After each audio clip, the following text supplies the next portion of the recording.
Okay, good morning. The subcommittee will come to order, and it's my pleasure to convene our first hearing for the year on critical issue of childhood literacy. As we all know, developing strong reading skills at an early age is foundational building block for lifelong success. When students master basic reading skills by the fourth grade, they make the important transition from learning to read to reading to learn. That is why these early years are so critical and why we owe it to our children to provide them with proven, effective instruction in reading. To that end, I hope today's hearing will highlight the tremendous work of state and local leaders to advance what has become known as the science of reading. I also want to thank my colleague from California, Mr. Harder, for his championing this issue and building awareness around today's topic. So thank you, Mr. Harder, for your support and encouragement in that point. Also, Congressman Dale Strong from Alabama, my colleague, while he's not on the subcommittee, he's been a champion of this issue, and I appreciate his input as well on it.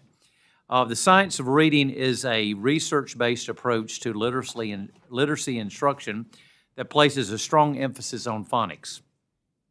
States have adopted science of reading strategies that have implemented comprehensive literacy plans featuring high-quality coursework and rigorous teacher training.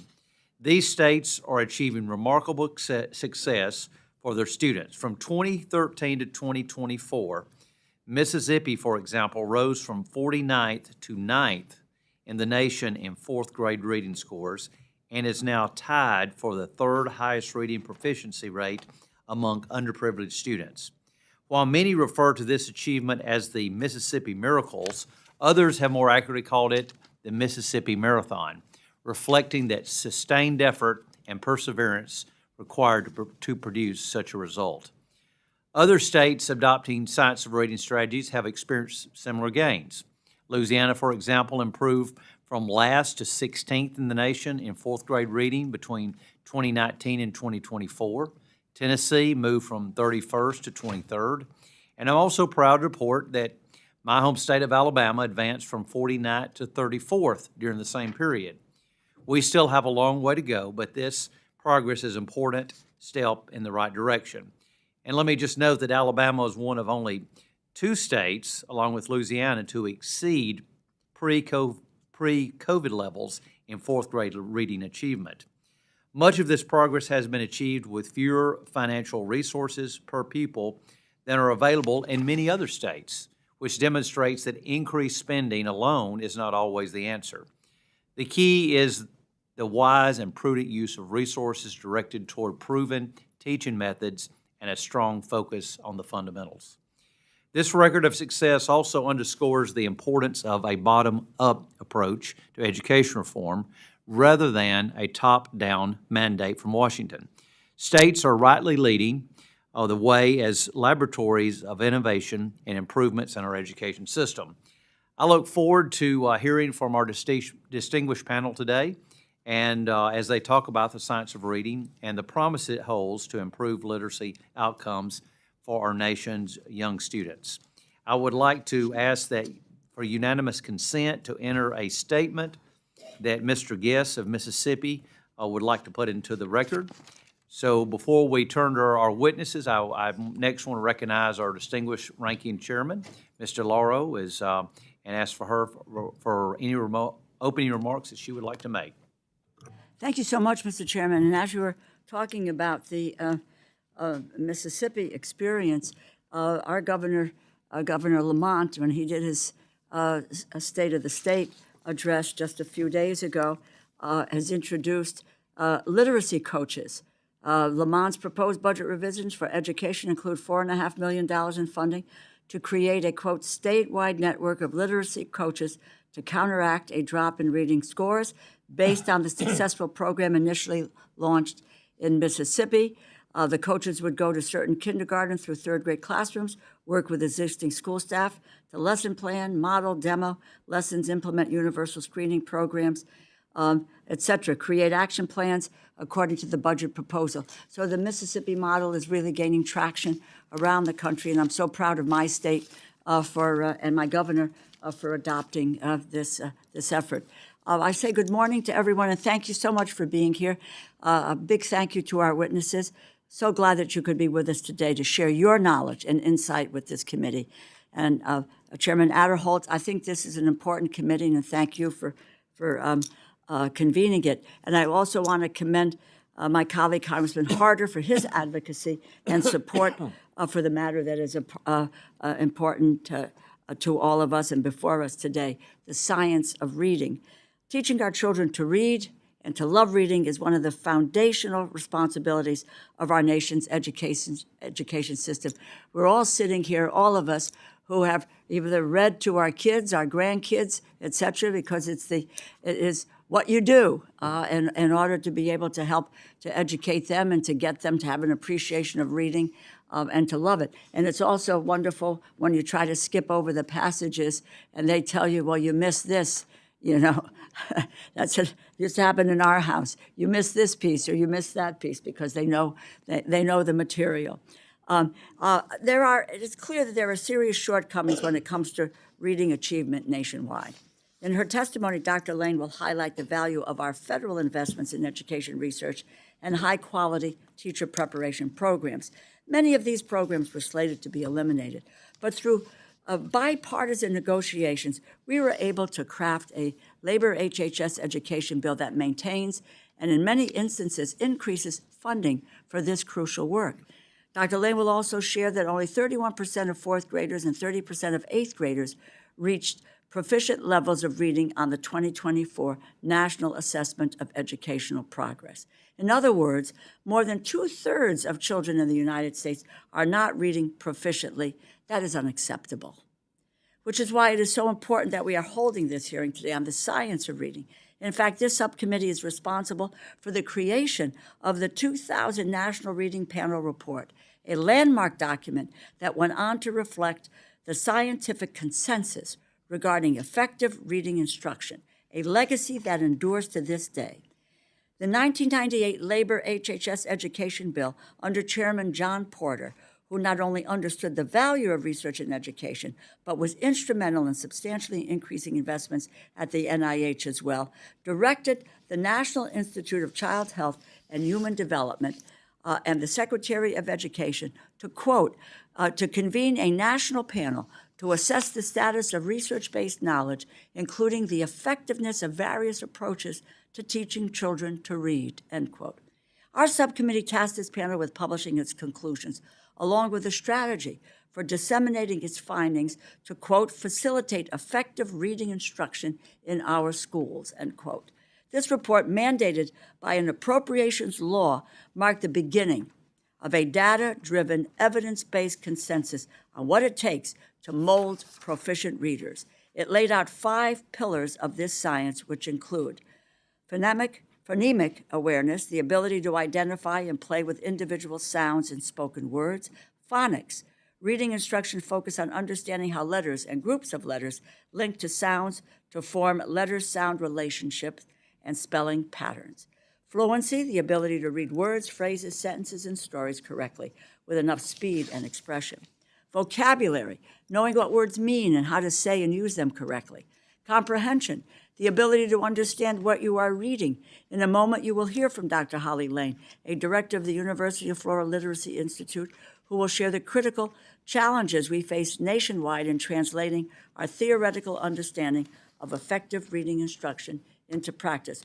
We will also hear from Ms. Bonnie Short, the director of the Alabama Reading Initiative, and Mr. Larry Salisbury, the director of Teaching and Learning for Literacy for Huntsville City Schools, who will share their insights into applying these principles on the state and local levels. I'm sincerely looking forward to this hearing because I believe the Appropriations Committee has a central role to play in helping our nation's teachers and our schools apply the science of reading so that every child not only has a chance to succeed, but to experience the intellectual, emotional, and cultural exploration that reading makes possible.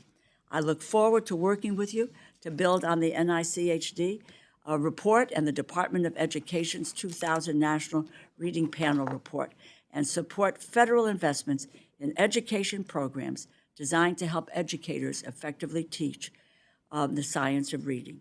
This starts with our important investments in education, research, and technical assistance, such as comprehensive centers, regional education laboratories, and the Institute of Education Sciences grants. It continues with our investments in teacher preparation and training, such as teacher quality partnerships, Title IIA, and it must include our robust support for Title I, English Language Acquisition, and IDEA, so that children from all backgrounds have the skills they need to succeed. Finally, I believe this committee has a responsibility to make sure that the United States has an effective federal Department of Education that works with grant recipients in states and districts nationwide so that federal dollars are used effectively to drive literacy gains through the science of reading. The Department of Education is critical to increasing literacy and reading, and I believe we should be dedicating even more resources to this vital mission. I thank you, and I yield back, Mr. Chairman. Thank you. Thank you, Ms. Laurel. Well, at this point, we will start our testimony, hearing from our witnesses. Again, we have three witnesses here today. Bonnie Short, Director of the Alabama Reading Initiative. We have Larry Salisbury, the Director of Teaching and Learning for Literacy for Huntsville City Schools, and Holly Lane, Director of the University of Florida Literacy Institute and Professor. So with that, Dr. Lane, we'll begin with you and look forward to your testimony. Thank you so much. Good morning, Chairman Adderholt and Ranking Member DeLauro and members of the subcommittee. It's an honor to be here to speak with you about the science of reading, something clearly near and dear to my heart. And as an academic, limiting my comments to 5 minutes will be a special challenge. My name is Holly Lane, and I am a professor of education at the University of Florida, and I'm the director of the University of Florida Literacy Institute, better known as UFLI. Most people would agree that learning to read is a child's most important accomplishment in the elementary grades. Reading proficiency in the early grades is closely linked to later academic, social, and economic outcomes. It's what makes productive citizens. The term science of reading means different things to different people, so allow me to explain what I mean when I use that term. The science of reading is the vast accumulated body of evidence about what reading is, how people learn to do it, and how it is most effectively taught. The evidence comes from numerous fields of study, including education research, psychology, linguistics, and neuroscience. One of the more useful frameworks for understanding reading is called the simple view of reading, and it was first proposed 4 decades ago by Goff and Hummer. The simple view does not suggest that reading is a simple process. In fact, it's just a simple way of understanding a very complex process. The simple view can be stated in a single sentence, that reading comprehension is the product of word recognition and linguistic comprehension. That is, in order to read and comprehend text, one must be able to read the words on the page and understand the spoken language that's used in the text. It does sound simple, but a lot goes into both of these areas. So what's the problem? We know that reading achievement is a big problem in this country. Why are we seeing such poor reading outcomes? These are complex questions, but I'll attempt to address some of what I see as the core problems we face. The first problem is the expertise of educators. Although there are many, many excellent reading teachers out there, many others enter the classroom ill-prepared to teach reading, either because their teacher preparation programs taught them outdated and ineffective methods, or because they received no teacher preparation at all. Many alternatively certified teachers are teaching kids how to read. Or their ongoing professional learning about reading is focused on the latest fads rather than on the latest evidence. A closely related problem is the lack of reading expertise among education leaders.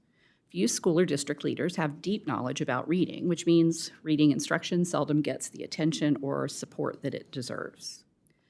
Another key problem is the quality of the tools provided to teachers. Few published reading programs have any systematic, rigorous evaluation before they're sold to schools.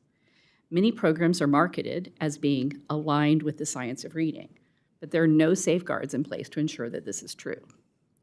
There's no equivalent of the Food and Drug Administration to evaluate reading programs to ensure that they're effective, or at least to ensure that they're not harmful. This leaves schools and districts susceptible to every snake oil salesman that comes along, and there are many.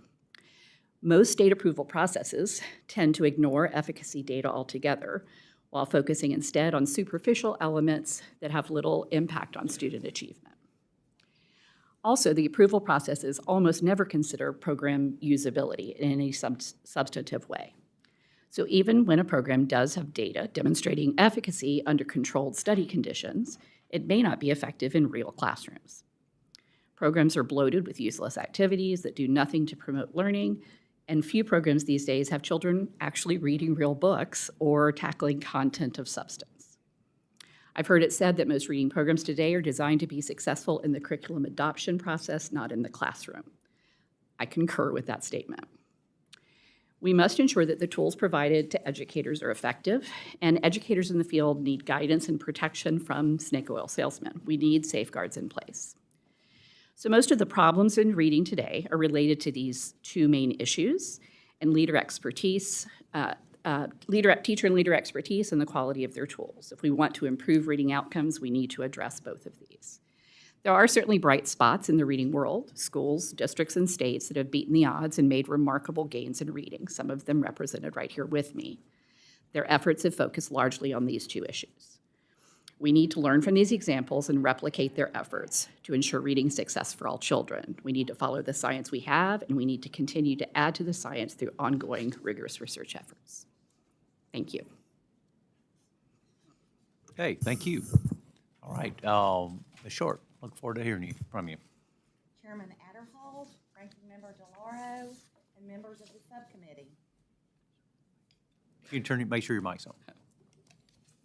Thank you for the opportunity to share Alabama's experience strengthening literacy through evidence-based policy and sustained implementation.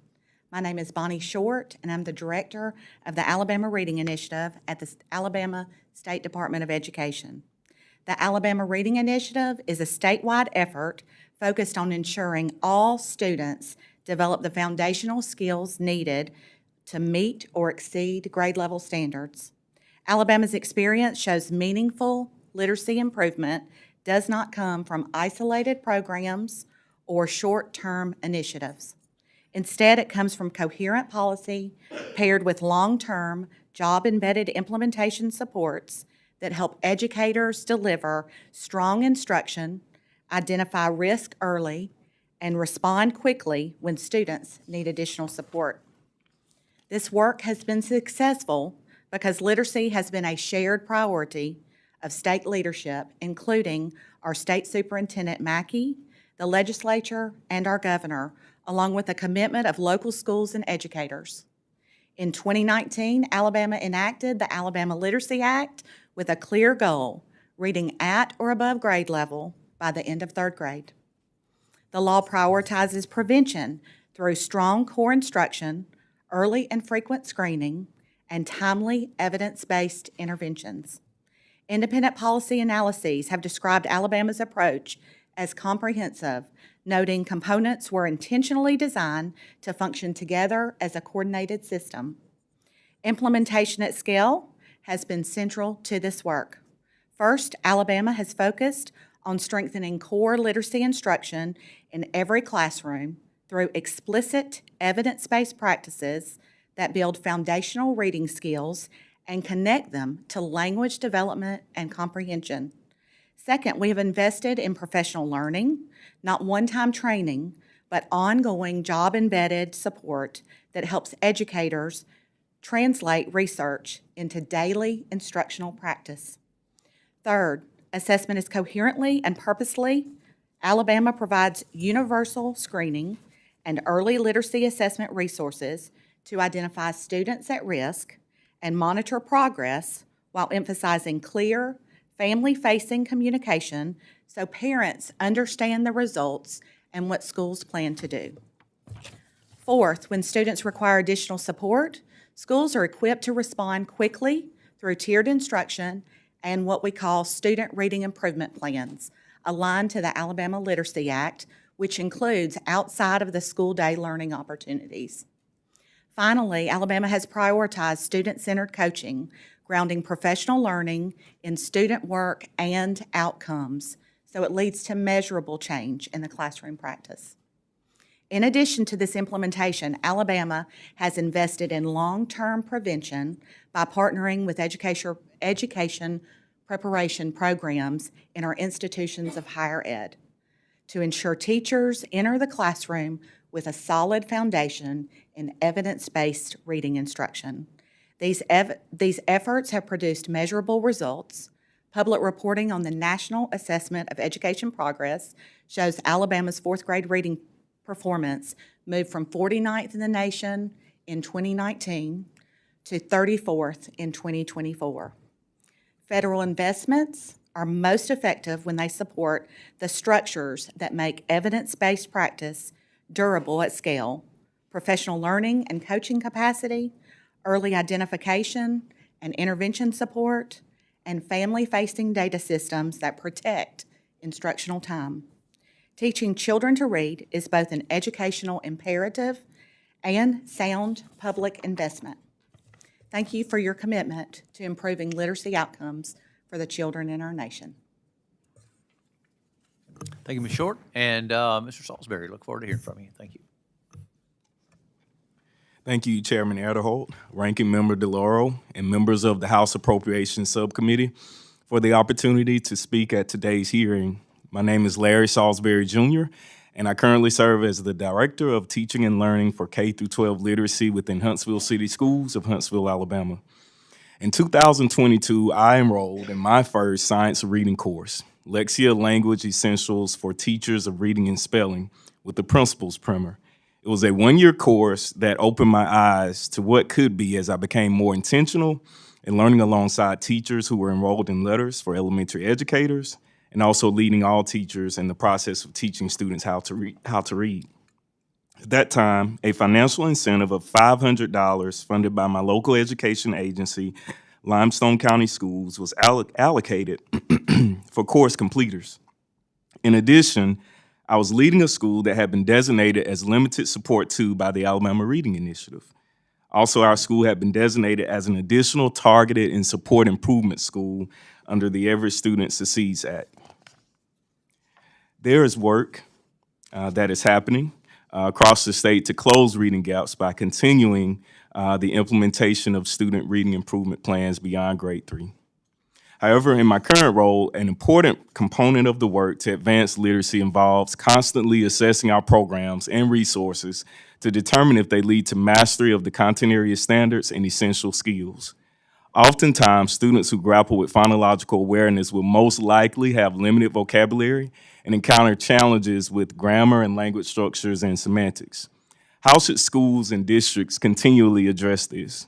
One approach is through ensuring that teachers have increased awareness of the 5 pillars of literacy, including phonemic awareness, phonics, fluency, vocabulary, and comprehension. Another approach is by engaging teachers in coaching and professional development. Furthermore, while growing up in Gee's Bend, located in Wilcox County, Alabama, I learned the value of literacy. My parents and my deceased maternal grandmother, Deborah Petway Young, a Gee's Bend quilter, ensured that I found enjoyment in reading. I now make it a goal to make certain that my 3 sons do as well. During spring 2025, 88% of Alabama's third graders were reading on or above grade level as measured by the Alabama Comprehensive Assessment Program Summative Reading Subtest, which is required for third graders to be promoted. As I mentioned, we're working to close reading gaps by continuing the implementation of student reading improvement plans beyond grade 3. Thus, funding support is needed to ensure access to high-quality instruction, resources, and interventionists for 4th and 5th graders. In October 2025, I had the opportunity to attend the 9th annual conference of the Reading League. It was evident that the work of researchers like Dr. Anita Archer and Dr. Julie Washington is assuredly helping to change the landscape of teaching and learning. That fundamental question remains of how to encourage all states to embrace the need for stronger science of reading policies. As Dr. Clarence Sutton, Jr., our superintendent, would say, from vision to victory, every department, every school, every student. Currently in HCS, there is a strong partnership with the school's foundation in which teachers are invited to become Orton Gillingham trained. In addition, the HCS dyslexia coordinator, along with the kindergarten teacher at Hampton Cove Elementary, recently became certified academic language therapists. Moreover, there are 26 local reading specialist positions funded by ARI and 8 reading interventionist positions, which are also funded by ARI. In addition, HCS locally funds literacy specialists at several schools. Furthermore, the partnership with Lexia remains strong as there are 3 cohorts of 63 participants enrolled in the Letters for Administrators course. Moreover, while teachers are also encouraged to enroll in Letters for Elementary Educators and Letters for Early Childhood Educators, a barrier has included the dissolution of the one-time $1,000 stipend funding support for stipends and substitute teacher costs as needed. In conclusion, one of the greatest gifts that we can give a student is the gift of reading. Not just reading, but proficient reading. With support to ensure access to professional development, personnel, and resources, there is hope that greater reading proficiency levels can and will be achieved. Thank you again. Please share any questions that you may have. Very good. Thank you all, each of you, for your testimony, and we will now begin our questioning. Of course, each member will give about 5 minutes to ask questions, and I'll begin. And let me just open it up to any of the witnesses that would like to respond to this. There's a broad bipartisan agreement that reading failure has long-term economic and workforce consequences. I think one thing that we can all agree on in Washington, D.C. is that. From your perspective, can maybe you talk a little bit about what specific investments that yield the highest return for taxpayers when it comes to early literacy? And I'll just open that up for whoever would like to jump in there and answer that. I don't think it's a one item is going to really make everything that we need to have happen for children. I do think it's a combination of items that work together. But I will say in Alabama, I think one of the leverage points that we have, one of the strongest elements, is the ongoing professional development we have with local reading specialists or coaches in the building of every kindergarten through 3rd grade school. We also have regional specialists that go in side by side. They're working in the classrooms with teachers and children, supporting their efforts. And we also have coaches that support principals in central office. And I think that's an element that's especially important as well, because some of our principals in central office don't come from backgrounds where they learned how to teach children to read. So they need to be able to have those skills to be able to support their staff. Very good. Dr. Lane, would you like to respond? I would, yes. I agree wholeheartedly that literacy coaches are a really important element. As I mentioned a moment ago, I also think that ensuring that both teachers, the ones directly working with students, and school and district leaders need additional support and understanding about systems that work and things that often make reading attempts for reading reform fail. There's quite a bit of information out there about implementation science, and generally what I see in my work with districts across the country is that very few people on the ground understand the things that facilitate highly effective implementation of strong reading instruction. And so many of the reform efforts fall flat because of that. Every state is attempting to do what Mississippi and Alabama and Louisiana has done at some level, but most don't even know where to begin because there's so much that needs to be done. So helping us expand this area of implementation science, understand how it varies from setting to setting, is a really important element. Let me, and Dr. Lane, I'll go ahead and ask this question, since you got the mic there. Should federal dollars support preparation programs that continue to teach approaches that lack empirical support? And if not, how can Congress encourage better alignment without a federal micromanaging the system? That's a really tough question because I think that there is a little bit of romanticism associated with local control in education. When you have local expertise, that works great. When there is little local expertise, it doesn't work so well. So providing guidance in terms of what does and doesn't work, and then expecting that if you are to receive federal dollars for whatever, through Title I support or whatever else, that you are using effective models. Within the realm of teacher education, I know a lot of my colleagues are working really hard to implement evidence-based practices in their educator preparation programs. Others are not, and there is no real ramification for that, so it's a problem. Thank you. Ms. Short, the gains that we've seen in Alabama suggest that there's a strong state policy paired with consistent implementation and how that can work.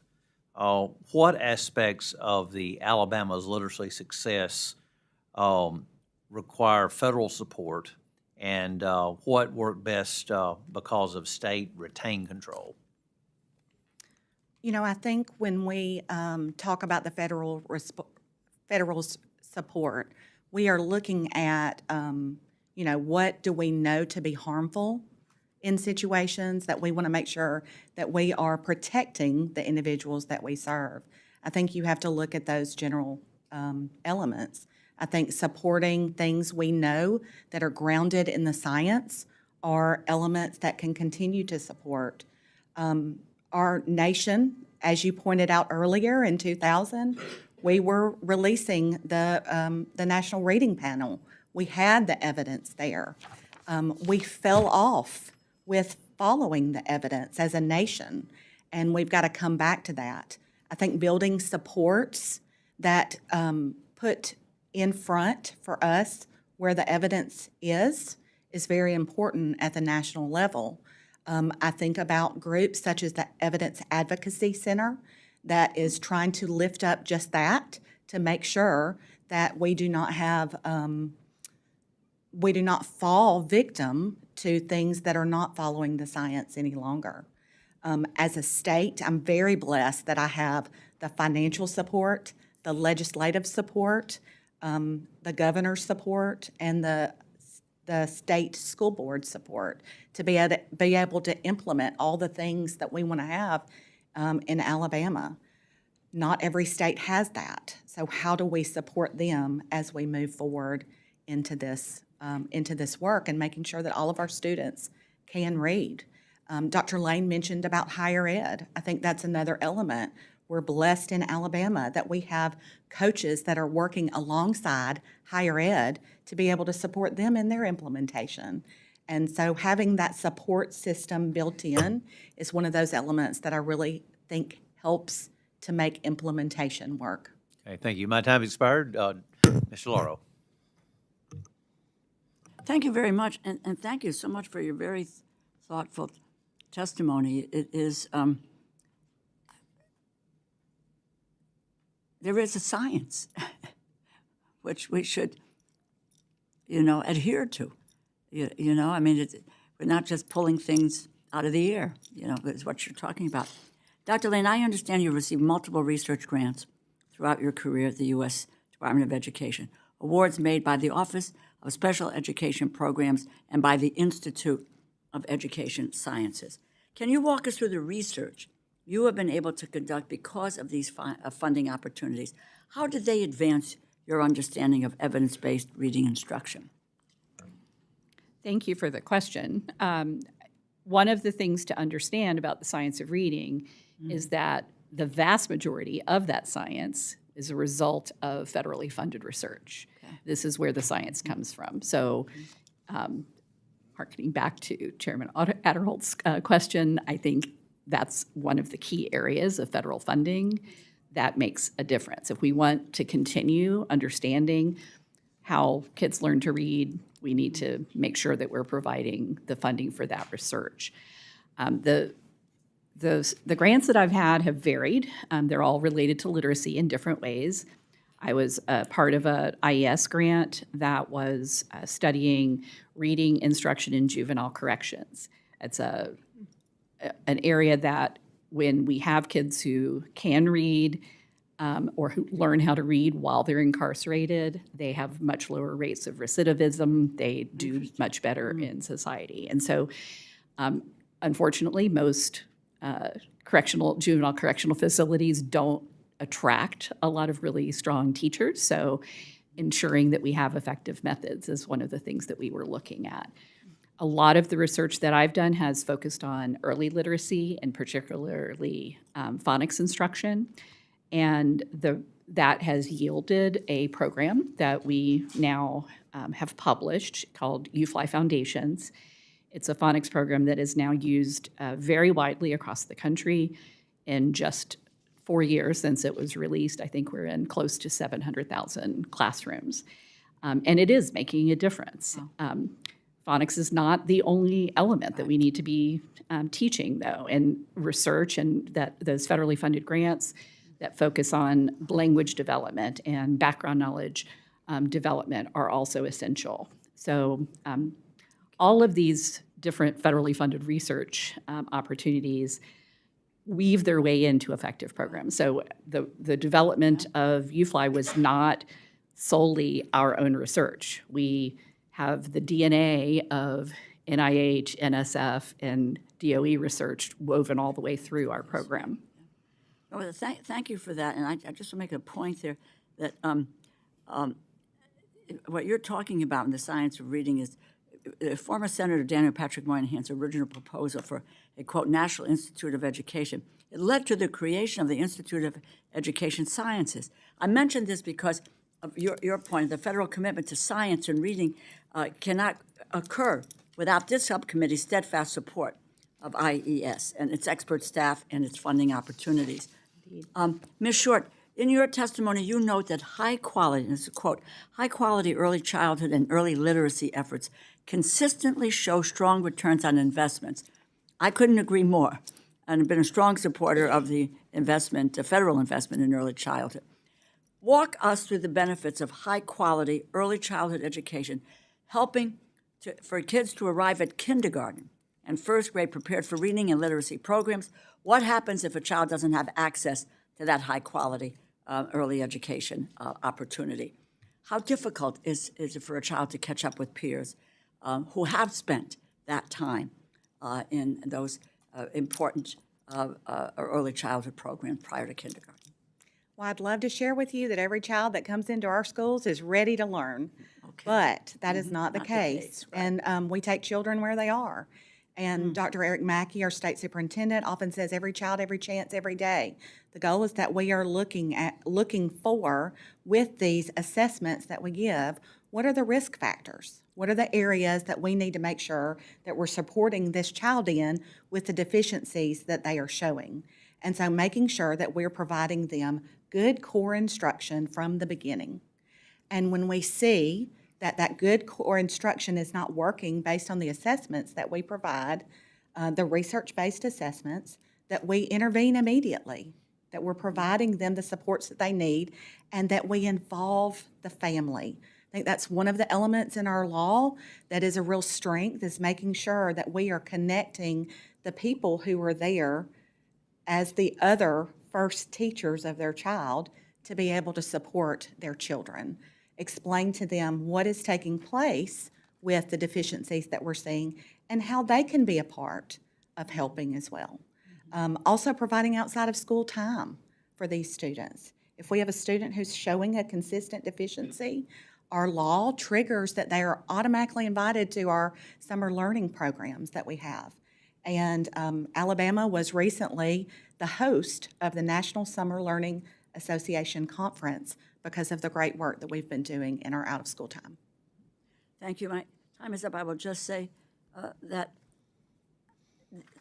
your views and the investment in early childhood education and literacy is, in your view, essential for our kids to be able to be able to succeed, to be able to thrive, to be able to really move through the process, and wherever where at whatever level they are, that is a critical piece of trying to make sure that they have, if they don't have the 2 years or so forth, and then working to help them to catch up, which is also an investment of federal resources. It's the early childhood investment, but where the deficiencies are, then we need to be able to provide. It would be your view that we need to provide the federal investments in this kind of effort to allow kids to be able to thrive. Thank you so much, and thank you, Mr. Chair. Mr. Simpson. Thank you, Mr. Chairman, and thank you all for being here today and for your testimony. This is a fascinating and perplexing subject. The reason I say perplexing is I've been kind of involved in this for a number of years. 30 years ago, when I was Speaker of the House in Idaho, my best friend's wife was taught reading recovery. And I made House and Senate Appropriations Committee in Idaho go over and spend a day with her and learn what she did and the challenges she faced. She told me a couple things. One of them is that if a child doesn't get on grade level by about the third grade, they're just going to get further and further behind, and you've essentially lost that child. And that's why third grade is so important. Second thing she taught me was you have to get the parents involved. And these teachers that taught reading and recovery would go to parents' homes in the evening to work with the parents and the child. We have parents that at home, they only speak Spanish. And in school, they speak English. How difficult is that? And the challenges that they face and stuff. And so we've known this is a problem forever. And yet we keep seeing reading scores go down. Why haven't we fixed it? That's the thing that's perplexing to me. Why aren't, you would think that first, second, and third grade teachers would already know this. That would be what they would learn in college to become teachers. Why isn't that happening? Anybody want to address that? And the issue of parents and getting parents involved in this also? I'm happy to talk about that. I think one of the big things that I alluded to earlier was that the tools that teachers are provided overall are lacking dramatically. And so a teacher may come from a really high-quality teacher preparation program, learn effective methods, but then are provided reading programs that don't allow them to use those, what they know, in order to teach reading well. That the programs are just of very poor quality. And it's a really, really concerning issue for me. As someone who's developed a program, we spent years studying what needed to go into it and 2 years piloting it before we ever even considered publishing it. We didn't set out to publish a program, and the opposite usually happens. A publisher will publish a program and then maybe go back later and study it, but it's already been sold to schools. Teachers have to use it because that's the adopted required curriculum, but it's not working. And so that's one of the big issues. The other issue that you brought up, the problem with parent involvement, what I see very often is that many parents with the children who are struggling the most in reading have literacy issues themselves, that they were poorly served by their schools. How do we expect them to then turn around and provide excellent support at home? It doesn't make sense, right? It doesn't flow. So providing family literacy efforts that actually support the literacy development of the adult in the home is one other way that we can support children in having a literacy-rich environment. Do we need to do a better job in our teacher preparation classes in colleges? Absolutely. There's a very wide range of quality, from outstanding to really, really poor. And there is no real safeguard or guidance for what exactly needs to be addressed. A lot of other professions have very clearly laid out standards or expectations of what a graduate should know and be able to do. Education really doesn't have that. The Education Advocacy Center that Ms. Short mentioned is an effort to address that, to professionalize the field more, to have agreed upon standards. You don't see in medicine or architecture or pharmacy or anything the lack of consistency that we see in education. It is frustrating. If I was a teacher and I had the skills to be able to teach that, and all of a sudden I had this program that didn't actually work, I would think I would be standing on top of my desk and screaming to the superintendent and the school board and everything else that this isn't working. Our scores are going down, and we need to change. And I think more of that needs to happen across the country. But Idaho has adopted the Science of Reading program, and they've seen over the last year our scores went up. In fact, I think Mr. Adderholt mentioned that only 2 states had reached pre-pandemic levels. Idaho was the other one that had reached pre-pandemic levels, but they'd gone up from 66 to 70% at third grade reading level, which is good, but that still means about 1 in 3 students aren't at reading level. And we need to do much, much, much better. Thank you for what you do. It is very, very important. It's the most important part of primary education, I think. Thank you. Ms. Hoyer. Thank you very much. Thank you very much for what you do every day, which I think is so critical. As I told you, my wife was in early childhood education. She ran early childhood education pre-K to third grade in Prince George's County, which is a school system of well over 100,000 people. So this is a very important issue for me and has been my entire career in the state senate and here. And I share Congressman Simpson's frustration, as I'm sure you share it, that we haven't gotten to where we need to be when we have statistics that children are not reaching the third grade levels at 85 and 90% levels, which really ought to be the case, and that ought to be our objective. I was interested in both of you, Ms. Short and Ms. Lane, and I think Ms. Salisbury, you as well, not quite as direct, mentioned the word investment numerous times. And while I accept the theory that money is not everything, it's not.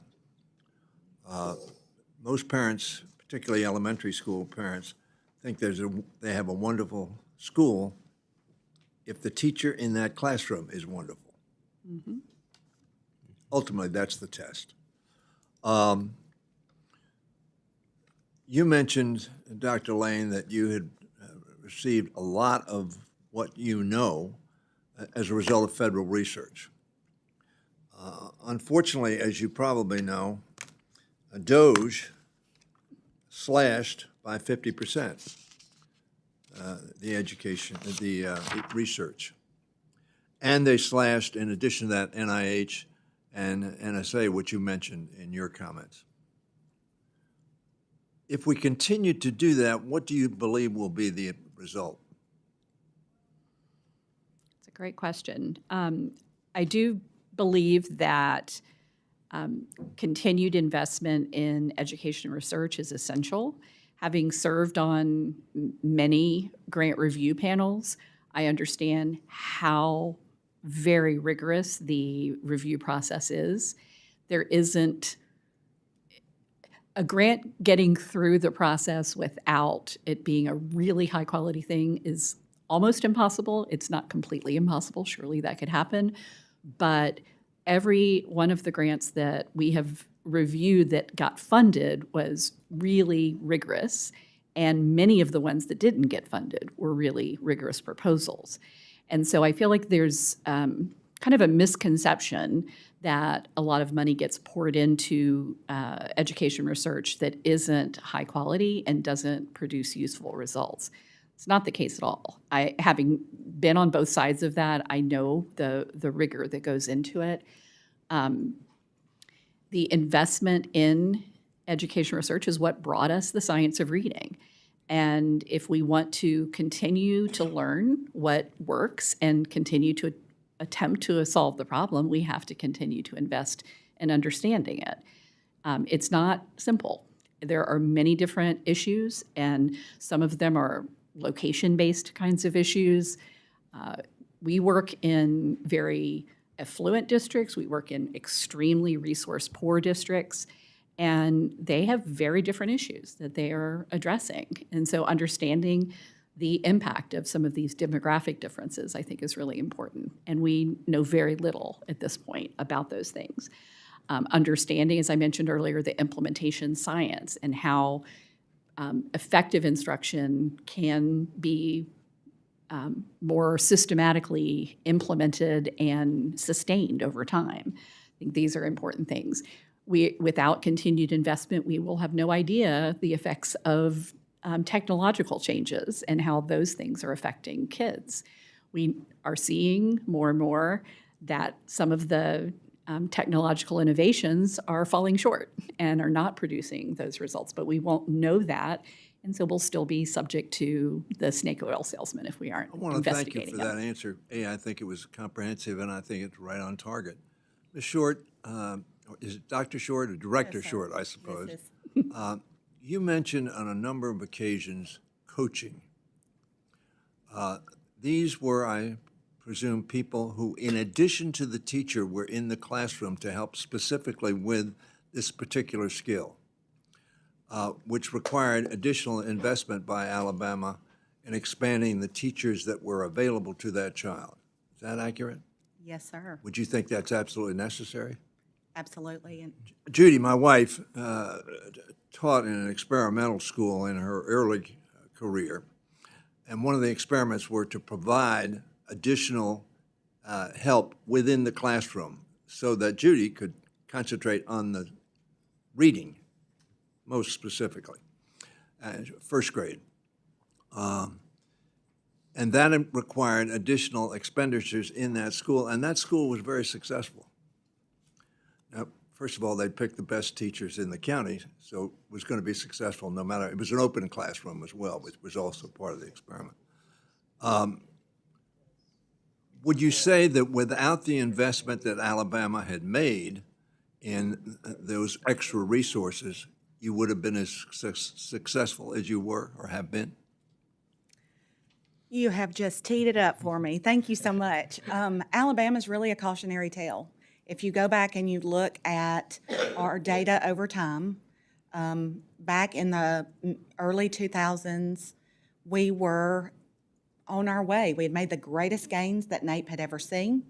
We had hit the national average, and then we hit proration. Our vision changed, our policy changed, our investment changed, and our data changed, not for the better. Now that we have sound policy in place, we have invested personnel, and when you talk about investment, yes, the finances is very important, but it's also the commitment of the individuals to be able to say, hey, I'm standing with you. These are tough decisions that we're going to make for the benefit of children, but we're going to do what's right for the long-term success of children. You know, that investment is really making a difference in Alabama. And I definitely think that without it, we have proven that it's problematic. Thank you very much. Thank you, Bill. Dr. Harris. All three of you. Dr. Harris. Thank you very much, and thank you, all three of you, for, paying attention to taking care of our children, making sure they can succeed in the 21st century economy. Well, I'll tell you, it's striking to me that the federal government sometimes creates a problem and then spends a whole lot of money trying to solve it. And again, everyone on this committee knows we have a nutrition program that buys junk food, and then we have to do research on how to treat obesity and overweight and spend a whole lot of money on GLP-1 drugs for children. And some people argue, well, you got to do the research. No, you got to go back and figure out exactly what's going on here.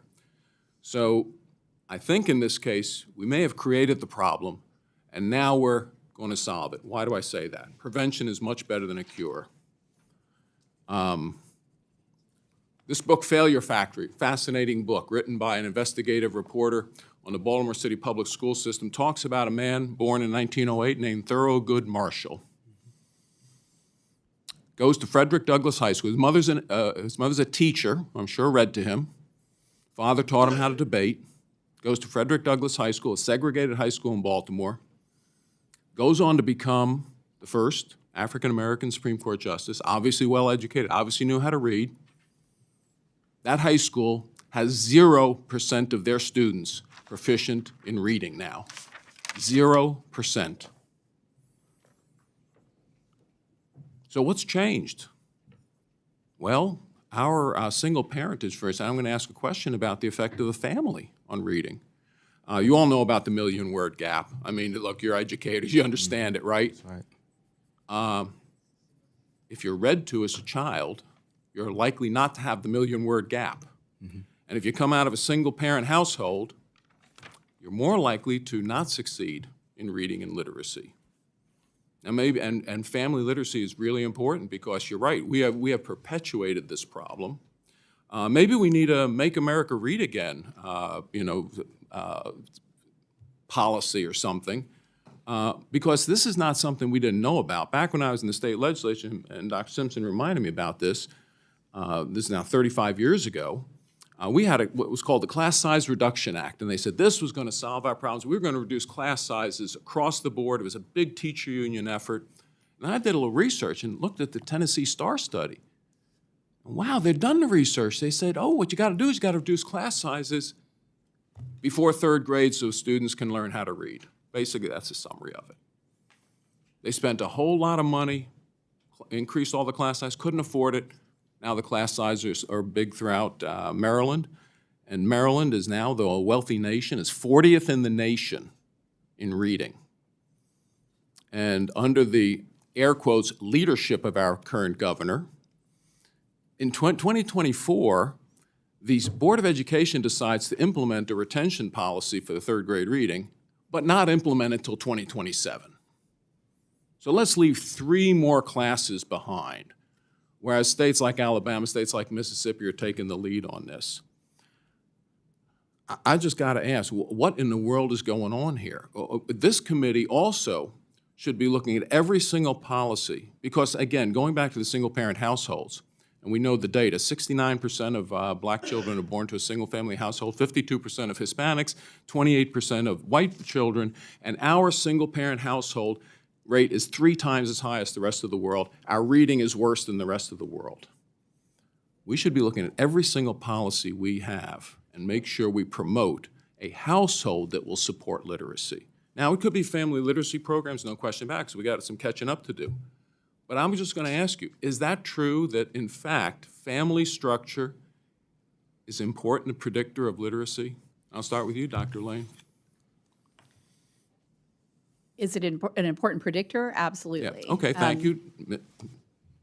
I was going to add Sure. a mother's level of education is one of the most highly predictive. Sure, especially, and again, family structure, and I get it, so family literacy is probably important. Ms. Short? If you have 2 individuals in a household, I definitely think there's more language likely to be spoken, so that's beneficial. I also don't think it's the determinant. And the children come to us. Of course and not, we're just gonna- like childhood obesity, what you eat is not solely We're going to determined. make sure we provide whatever we can for them. Mrs. Salisbury? Yes, I do agree that it is important.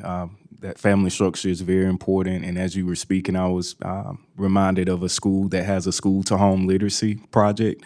And it's been amazing. They actually won an award for it. But I think about those families that have multiple students in the home, and whatever we can do to send a book home. This particular school, Montview Elementary, sends a book home with their students. And so just imagine the power of reading in that home, because now my older sibling or whomever is bringing it home. So now we're all having that reading time around the book of the week or maybe the book of the month. So I do agree that that's important. Going to libraries, doing whatever it takes, encouraging competition with reading, accelerated reader initiatives, or whatever competition can be encouraged. I do agree that it is important. Yeah, thank you very much. I yield back. Mr. Buchanan. Thank you, Mr. Chairman, and thanks for having this hearing, and thanks to the witnesses for being here. So let me go back to the testimonies you all gave, and I think each of you talked about the emphasis on professional development for teachers. And I do think as much as we want to avoid the snake oil salesman and get the right programming, if you don't have that right teacher with the professional development to do that programming, it's much more difficult. Wisconsin is one of the states that passed a science of reading law as well, so we appreciate the work that you're doing, especially in Alabama and Florida on this. But in the last budget cycle, Title IIA funding, which is probably the largest federal investment in teacher professional development, was completely eliminated by the White House in their budget. Fortunately, we were able to put that back in moving forward, but we're going to have another budget coming to us very soon. I know Ms. Lane, Dr. Lane, you specifically talked about teachers prep and supporting educators on this, and Ms. Short, you talked about support for educators and ongoing professional development, and Mr. Salisbury, you also talked about supporting teachers and about professional development. So could you just address, if you can't address the fund specifically, I understand if you don't work directly with that, but why investing in that professional development is integral to this work that you're doing? And anyone who wants to take it is more than welcome, or all of you. You know, the science of reading is complex. It involves, as Ranking Member DeLaro mentioned earlier, it involves those 5 pillars, and those 5 pillars have elements all within them. And so we're looking at individuals who are coming with their own background, and we're having to navigate what are the areas that they're strong in and what are the areas that they're weak in. So having that knowledge, making sure that we have the professional learning, the understanding of what the science of reading is, and probably more importantly, what it is not, is essential for our teachers to make sure that they have that. I mentioned to you earlier about coaching in Alabama, and, you know, Alabama's known for their football. I'm remiss in not bringing that up. But, you know, obviously, the first string players, they have coaches. Coaches are not just for the weak. Coaches are for everyone. Everyone deserves a coach. Everyone deserves to have someone who's going to work alongside them and see how can we make this better for the outcome that you're looking for. Thank you. I would also like to add, it's very important that we challenge the mental models of how teachers, as they're coming into the classroom, were taught how to read themselves. So they're thinking maybe I need to take the approach that I was taught, but that PD is important for them, such as I mentioned in my testimony about letters for elementary educators and or early childhood educators, taking those teachers through those courses. But even if you can't do that, our coaches, our reading specialists are very important. They have to implement, let's just say for first semester in our district, there were 18 PD sessions that they had to turn around at schools. There were full coaching cycles, which could be anywhere from 6 to 8 weeks, mini coaching cycles, maybe roughly 1 to 2 weeks that they're expected to implement. So even if I can't go enroll in a full course, maybe I have demands from my family at home, or maybe I'm pursuing another degree, I'm able to get something during that day from another educator who can, assist me in really breaking down those challenges that maybe I'm encountering, maybe at the small group table with my students. So I think the professional development, the funds that we have for substitute teachers to pay them so that teachers can have days to go and get the learning that they need, or have time to work on any requirements that they need to submit for the Alabama Literacy Act, et cetera. I think that's very important. One of the things that Ms. Short mentioned earlier was the statewide effort to really build background knowledge about reading. When we go into a school or a district to prepare them to implement our program, one of the things that we can immediately tell is if they've had that kind of background knowledge building. And it's not a quick one-day workshop. We're talking long hours spent really digging in and learning. And if you don't have that professional development, then the science just stays with the academics. We need to get it into the hands and into the minds of the teachers who are using it. And coaching is one of the most powerful tools. If you have a really well-trained literacy coach that can guide a teacher, model effective lessons for them, help them plan effective instruction, you will see better outcomes. Great, thank you. I yield back, Mr. Chairman. Yeah, thank you. Thank you all for being here. Dr. Lane, I'm from Palm Beach County, and our school system actually has a contract with University of Florida on your subject. And my son's a Gator, go Gators. And he reads very well.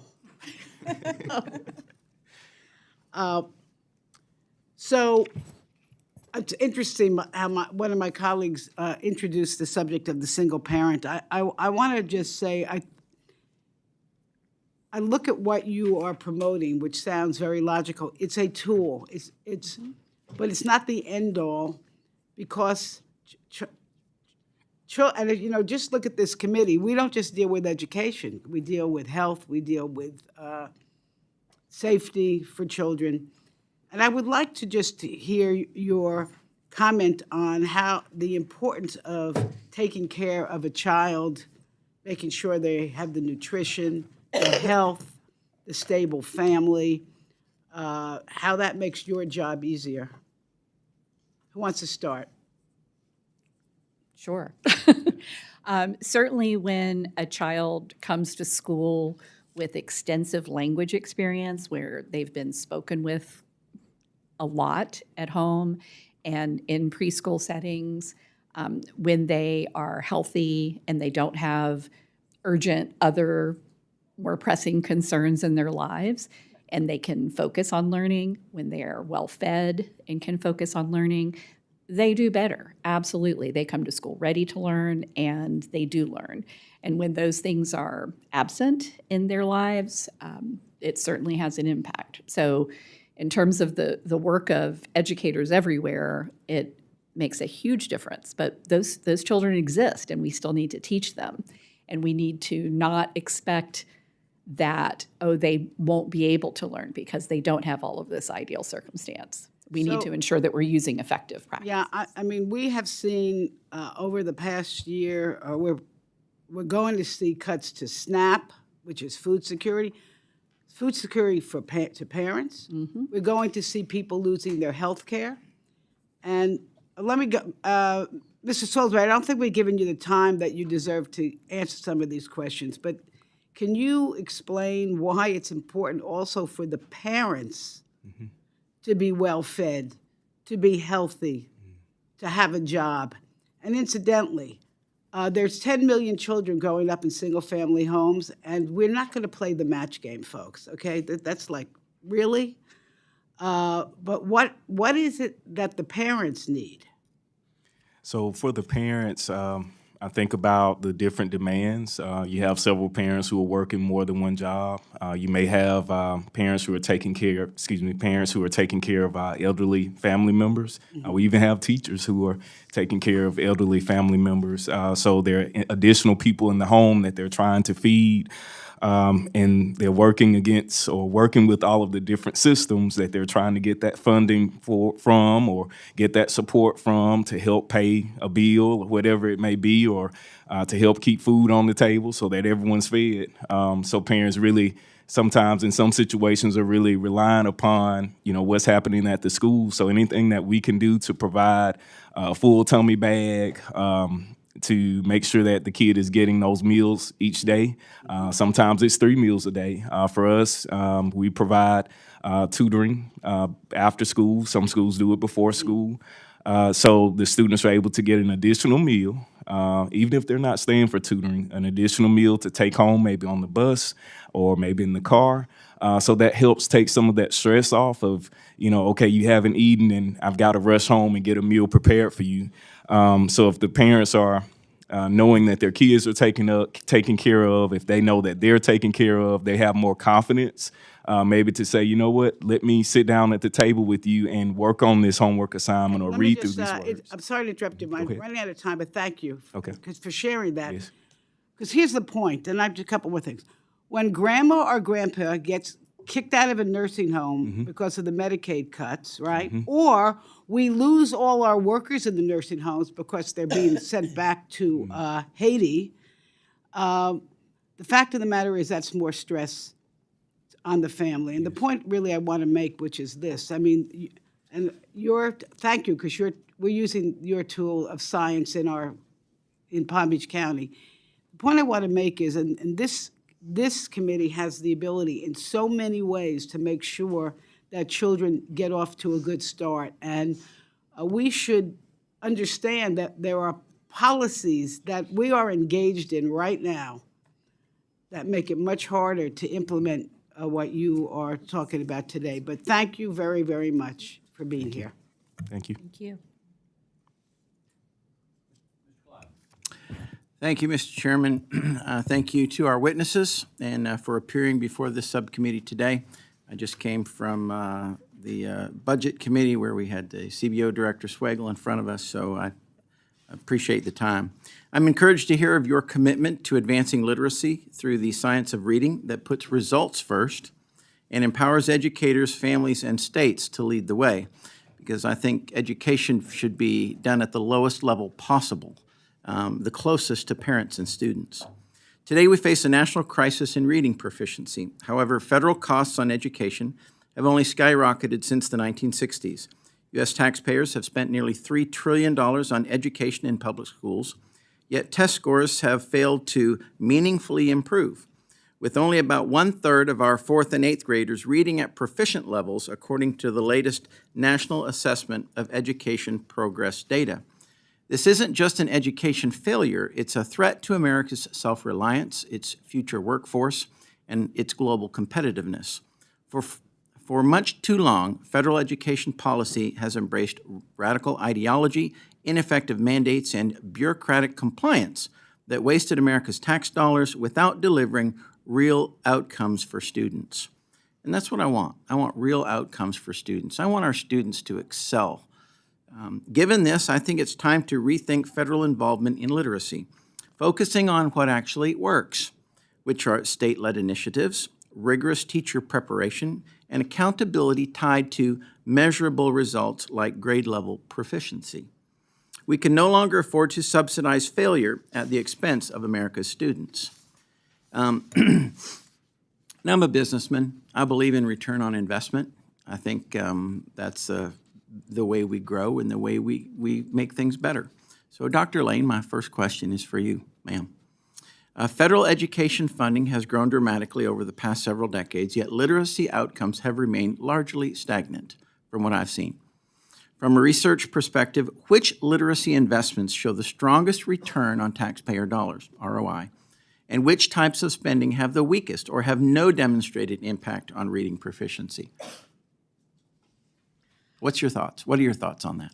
All right. So in terms of investments that have made a big impact, high-quality instruction and making sure that teachers understand how to implement that is the most direct impact. There have been numerous studies over the years of different kinds of instruction. One of the most famous studies in reading was the follow-through studies, one of the largest federal investments of research dollars in looking specifically at how kids were doing in reading.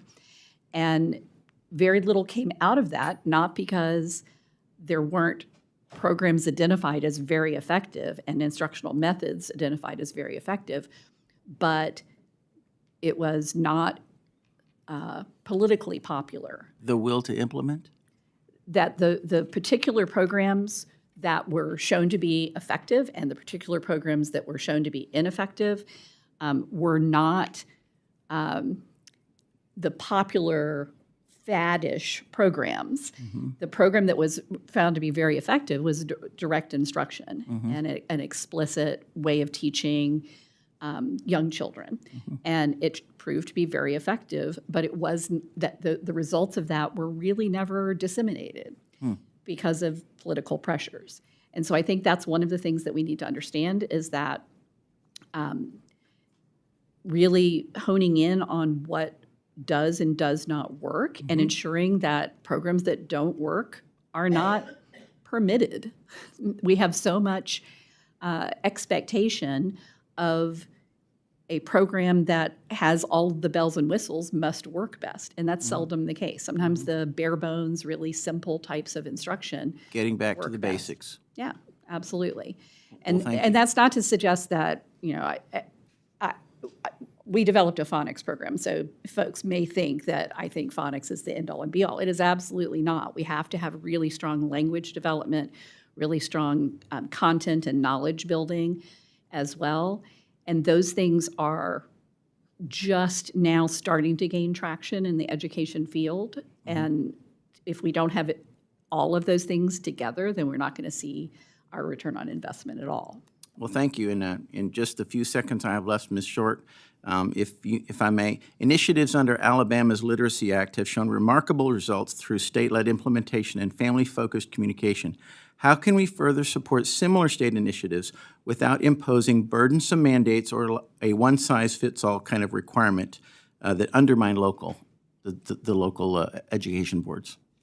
I definitely think continuing to support the states in funding is an important element. I also think to kind of piggyback off of what Dr. Lane said, there are some safeguards that we can put into place to help protect, to make sure that we are not investing in programs that are known to be detrimental. Mm-hmm. Well, thank you very much. And with that, I yield back, Mr. Chairman. Ms. Watson-Coleman. Thank you very much. I want to thank all three of you because this has been very enriching for me. I'm not an educator, but I'm very concerned. I come from New Jersey. In New Jersey, we have 600 plus school districts. In New Jersey, folks are always talking about nationally, we come up number 2, number 3 within the 5 states, the best at this, the best at that. And yet 53% of our students are not reading at grade level. I'm wondering if there are studies which have been done in the areas in which the same resources have been applied, financial resources, but the outcomes have not been evidenced improvement. I'm going to start with you, Mr. Salisbury, and then I would like for you, Dr. Lane, and Mr. Short to respond. Okay. So right now I'm thinking of actually the community that I'm from, where in which we had the funding, we had the support, and there were gains a bit above the state average in reading. So that is my best example of where, when the resources are there, when the professional development is there, when the support is there, even for families, that things can move forward. So I don't have maybe that best example of, when you're pouring that in and it's not happening. So I don't have that best example, but I do know of an example where, if you surround that school district or surround that community with the support they need, that you can see the gains. So, How many school districts are there in Alabama? 149, possibly. Right around Versus 600 and some in New Jersey. That's crazy. Yes. Anyone else have a comment about this? Have you seen research about why it doesn't work in the poorest, whether they're rural or urban school districts, and the students aren't performing, yet you're seeing the dollars go into the effort? There is quite a bit of research on the role of context in the implementation of a program or the implementation of any type of instructional reform. The research basically is helping us understand that context does matter. And What does that mean? What does it mean that context matters? Well, what does it mean when you're talking about, Yeah. in this instance, context matters? Well, when we have a district that has a lot of educator expertise, both the teacher in the classroom and at the district level, then things tend to get implemented more systematically. So has the research found that you don't have those educational experts in those poor areas or those urban areas or those segregated areas? Is there a correlation? There tend to be they tend to have a lot harder time recruiting teachers and keeping teachers. The teacher workforce situation in general is such that teachers are leaving the field in droves. Most teachers don't last more than 3 years in the field. And so we are investing in high-quality teacher preparation, and then they don't stick around because the working conditions are really problematic. And there is quite a bit of research on that. Ms. Short, do you think that there's a relationship between poverty, race, things of that nature, socioeconomic issues that we're not addressing sufficiently to make those outcomes better in those areas that are not showing the kind of improvement, yet resources to the educational, to the schools and to the programs that the schools are actually happening.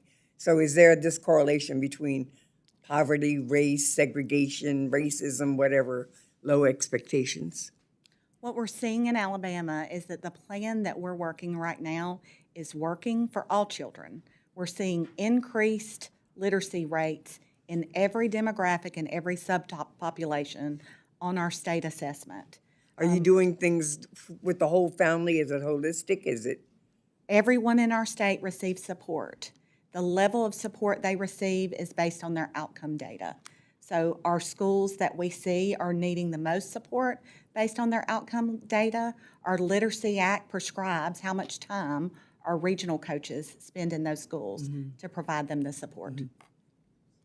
Thank you, Mr. Chairman. I'm going to yield back, but I really haven't hit that nut yet, which is I need to understand what kind of support those communities need that they are not getting in terms of how they're living, and the impact of that on their children's outcomes. Thank you very much. I yield back. May I comment more on that? Is that allowed? Okay. I just wanted to bring up an example. We are working with a school in Wisconsin. Wisconsin has one of the largest racial literacy gaps in the country. And one of our mantras at the University of Florida Literacy Institute is it's not these kids, it's this instruction. If you give really solid instruction, you will get good results no matter what kids are sitting in front of you. And the school that we're working with in Wisconsin, we're hoping to develop it into kind of a model demonstration site. It is a charter school, but it's unlike a lot of other charter schools in that they actively seek kids who other schools would rather not have. It is predominantly Black, predominantly low SES. But the school itself is committed to ensuring really good outcomes for these children. And they take a holistic approach, and they do things like they've worked with philanthropies, so they are able to provide support for families that go through a financial literacy program, those families get access to funding for a down payment to purchase a home that then provides a stable place for these children to live. So it is a wraparound kind of approach, and they have lots of other initiatives, but they are seeing really good outcomes in a state where the outcomes for the students they serve are not good. And so I think learning from examples like that is such an important piece of what we need to do. Thank you so much to all of our witnesses for being here, and a huge thanks to our chair and ranking member for making this hearing possible. One of the few bipartisan education hearings we've had in Congress in recent years. There used to be a lot of discussion on education in a bipartisan way. We had No Child Left Behind during the Bush administration. We had Race to the Top during the Obama administration. And then we've really had a lost decade where there has not been an enormous amount of attention or enough concern at the federal level, but also in many states, on how we can make sure that kids are getting the reading math outcomes that we need. I think one big reason for that is we've run out of ideas. We have really lost hope that we can change student trajectories. And so I want to thank all of you for giving us some of that hope, because it is so rare in education to find success stories that scale from one amazing teacher through to one class, through to a whole school, through to a whole state, let alone to multiple states. And that's why I think this is such a remarkable story, is that it has been both scaled and replicated across several different states. One area of concern that I want to dig into is that many states think they're doing this, and yet the outcomes disagree. 40 states since 2013 have passed some semblance of reading bills. And they're patting themselves on the back, and they're saying, we're using phonics, everything is fantastic in the classroom, and yet their reading outcomes are not budging.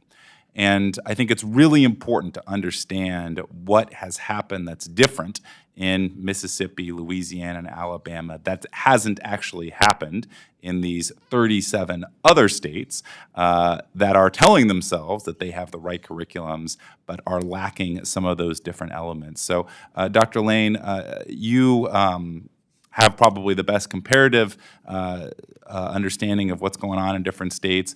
What do you think is different about the states that have actually seen reading outcomes improve and the states that haven't? Well, quite honestly, states like Alabama have expertise, people who know what they're doing leading the efforts. That is not true in all of the states. We have people in leadership roles in education who don't understand reading.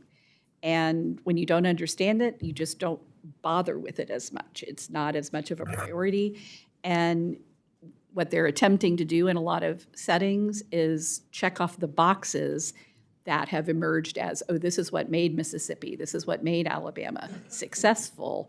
We'll just check those things off, but we're not really investing our time and our effort in learning and understanding them. And I think that's the thing that I see most from one state to the next, because we do deal with schools in every state. And the context could not be more different. And it almost always comes back to leadership. And what do the people in charge know, and what are they able to do in order to effect the kind of changes we want to see? Sure. I hear you on that. I will say, Maryland has hired Dr. Carrie Wright from Mississippi, and I think it's a little bit too early to tell what's going to go on Maryland, but they certainly have not seen, the recent improvements that Mississippi has had. So just to push back a little bit, I think it's what I see is a couple really important components that I think can be scaled through other states. I see a curriculum-aligned teacher training that is driven down into the schools and is evidence-backed. I see accountability metrics and screening that often are not implemented well in other states. How do you sort of think about the role of accountability, and do you think that that's a key differentiator between the Mississippis and Alabamas and Louisianas of the world and the states that haven't necessarily seen significant reading improvements? I do. I think that accountability certainly is a big driver in most states. I know that in Florida, under Jeb Bush is when a lot of those things got implemented that have made Florida more successful in reading. We have not grown to the same degree as a lot of these other states in recent years, but a lot of those institutional, systemic kind of things have mattered.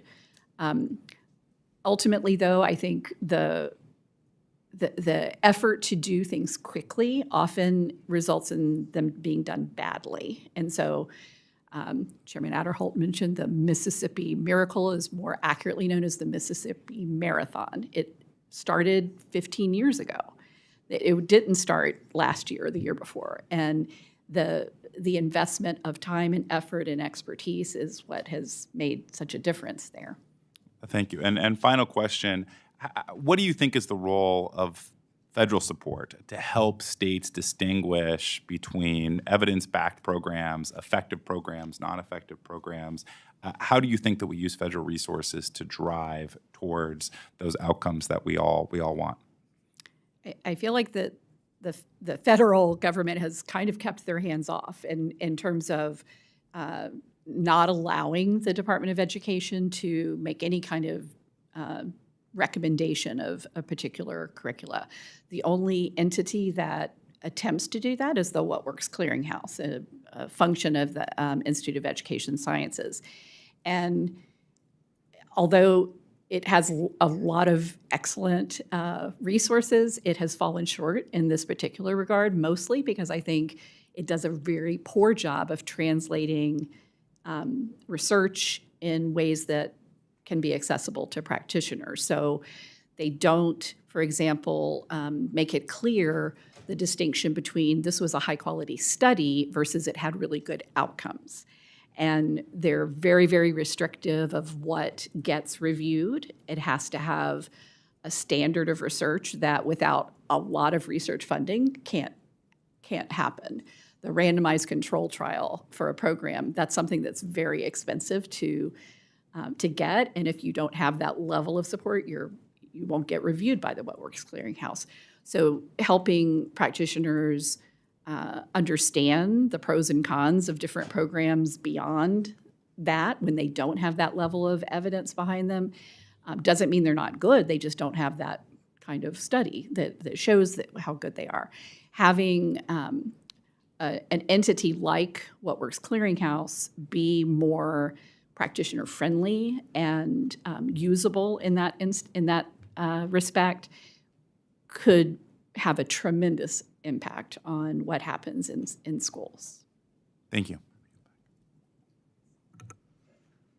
Ms. Dean. I thank you, Chairman Adderholt, Ranking Member DeLauro. Thank you for convening this hearing. Thank you for the three testifiers today. I admire your passion and your expertise with probably one of the most critical roles that any of us will ever play, educating our kids, teaching them a love of reading. I come at this as a mom to 3 sons, grown sons, but now grandmother to 7 little ones. And it is so fun to watch a kid, and it's renewed in me with my new little ones, find a love of language and want to turn the page and understand what that word is. So thank you for what you do with such passion and expertise. I'm a former professor of writing at LaSalle University for 10 years, so of course what you're talking about and what you do leads directly to what I had fun doing, which was teaching writing and rhetoric and ethics and the use of language. I come at it at a time we all are talking about this, and that's why I'm glad for the focus on it in this committee. My home state is Pennsylvania. About 1/3 of 4th graders in 2024 were proficient in reading. It's I think, a very sad statistic. I think we talk about the gift of learning to read. I think it is the right. I think every child has the right to know how to read because that is absolutely the key to their future. If we got that right, we would solve so many other ills. Every other subject becomes difficult when a child struggles. You've all talked about that. Children from low-income families, as well as children of color, Black and Hispanic. In our state, sadly, the numbers are even worse. And those inequities follow children into adulthood, holding them back from their future.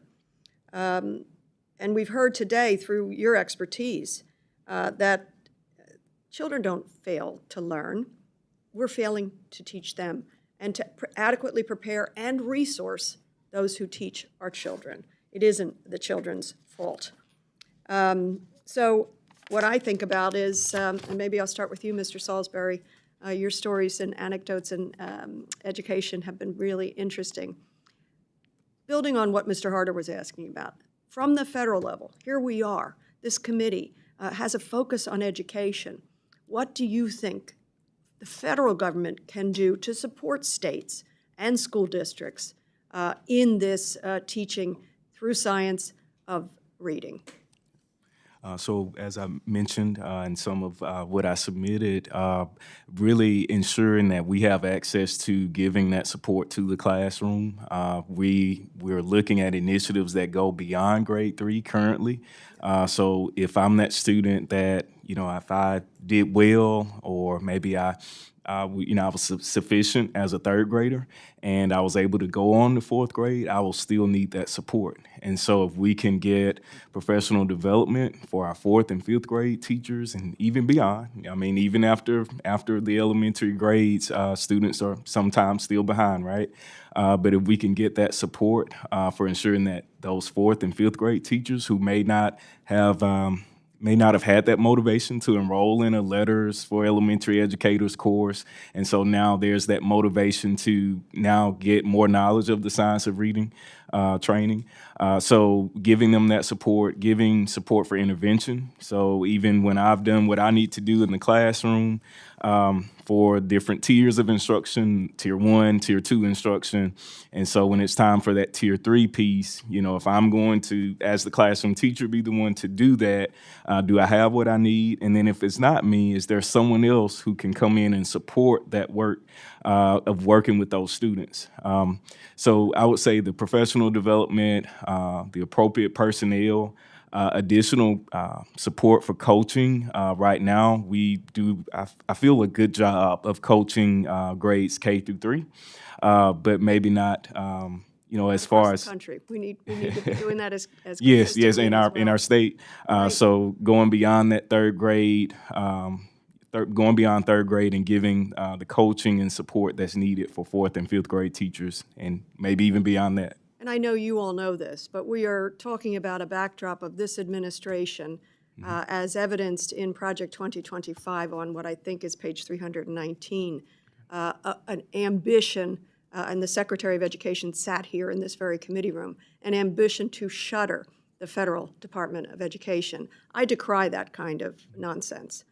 If we want to be the great country that I know we are, we educate our children well, and the federal government has a role to play. Could somebody comment briefly, if you would, on the science of reading methodology as it affects children with differences, learning differences, and disabilities?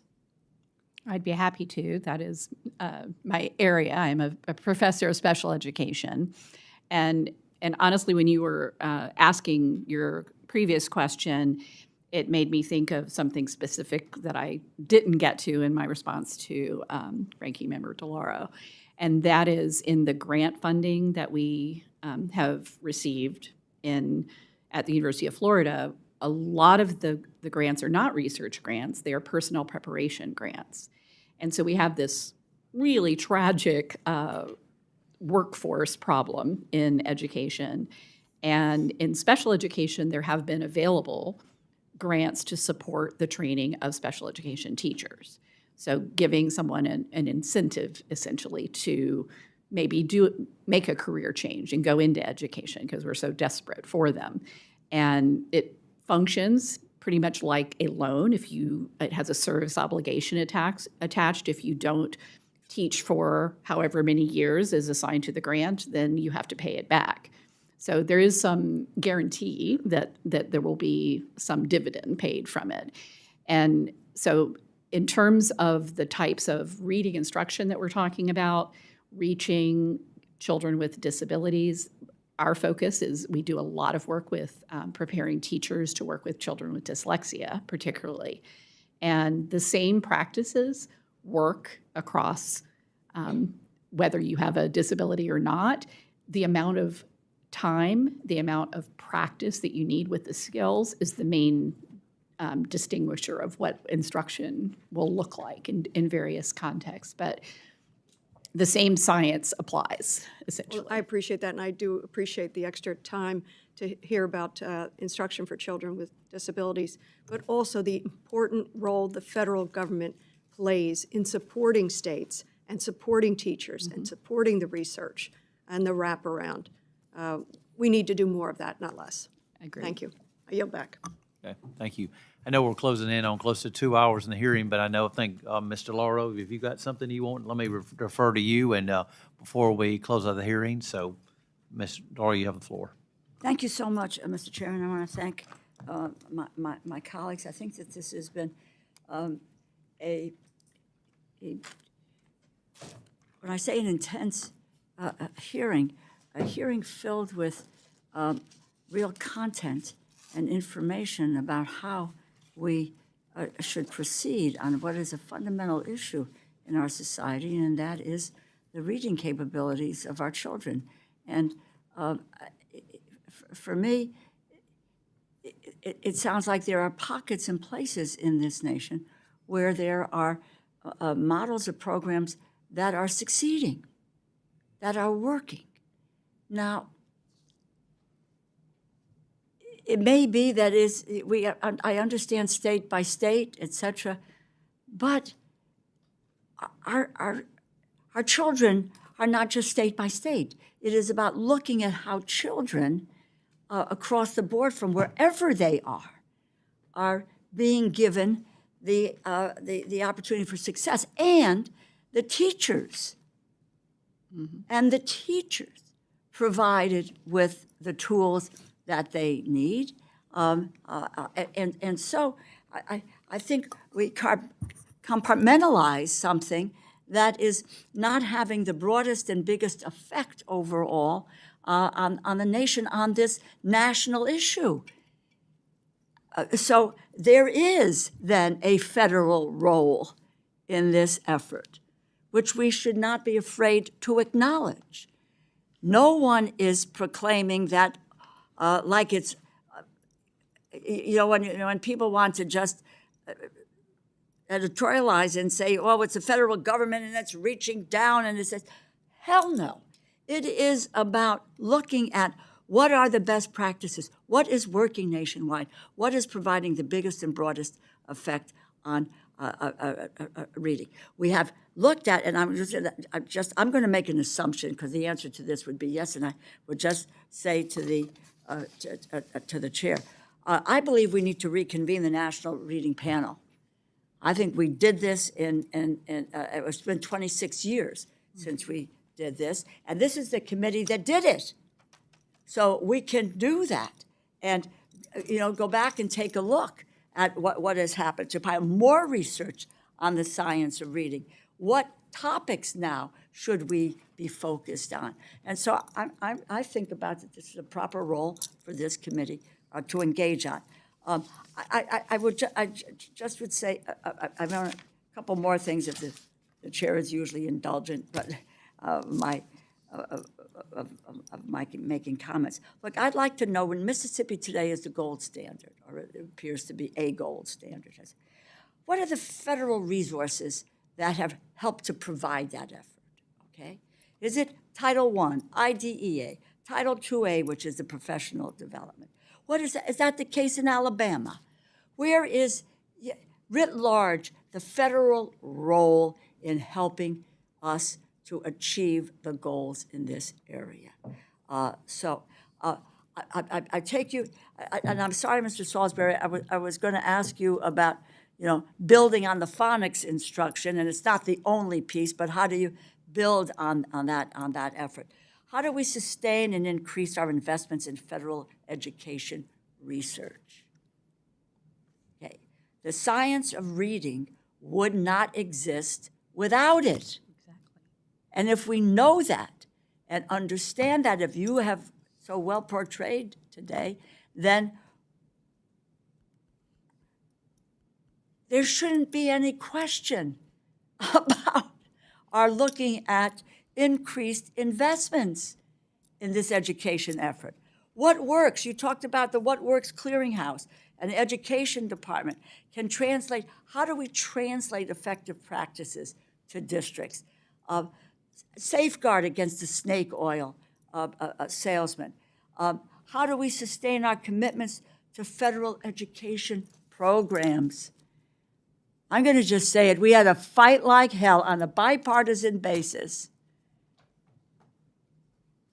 to make sure that Title I, IDEA, Title IIA, early childhood were provided with resources for them to do the job that they are intended to do. We should not have to fight like hell to do that. There ought to be an understanding that this is where the strength of this nation lies. And I'm going to just ask all of you, your testimony is on point, not afraid to speak up about what works and what doesn't work. We don't say everything works and here's all the money to do even things that don't work. Hell no, again. It's what works. You've identified things that are working.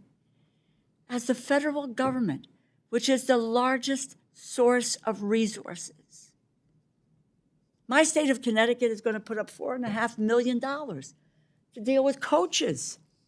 As you pointed out, people need coaches because they see it as it's something that we should do. At the federal level, you need to help us. Say, these are the things that you should be doing. Mm-hmm. This is an appropriate role for the federal government. Don't tell us everything we have to do, but help us to reach the goals and the vision that we know can work because of the work that we are doing and we understand it. So I'm just asking you, first of all, I want to thank you. You know, it is in-depth testimony today from all of you, and it works. But help us to help you, but more importantly, help us help you help our kids, no matter where they are. No matter where they are, no matter what that background is. Because when you provide a kid with the opportunities and the environment in which to thrive, that child will thrive. We know it. You know it. Help us to make that case here. Tell your story, writ large. Thank you so much for being here. Really appreciate it. And Mr. Chairman, thank you for convening this hearing today. Thank you.